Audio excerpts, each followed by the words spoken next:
நீ மனசை விட்டுட்ட மகளே, நீ மனசை விட்டுட்ட மகனே.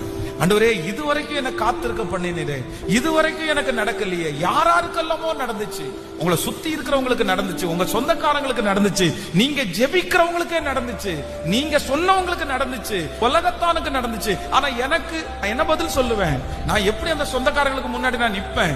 ஆண்டவரே, நான் உங்களுக்காக நின்ன இல்ல, உங்களுக்காக வைராக்கியம் பாராட்டினேன் இல்ல, நான் நம்பினேன் இல்ல, நம்பின எனக்கு இதுவா பரிசு, ஜெபம் பண்ண எனக்கு இதுவா பரிசு, உபவாசம் இருந்த எனக்கு இதுவா பரிசு அப்படின்னு யாரோ ஒருத்தருடைய மனசு நினைக்கலாம். ஆனா கர்த்தர் இன்னைக்கு தெளிவாய் உங்களிடத்துல பேசுகிறார், திரும்ப சொல்லுகிறார், இல்ல, உன் மனசை விட்டுறாத, நீ விசுவாசம் உள்ளவனாய் இரு.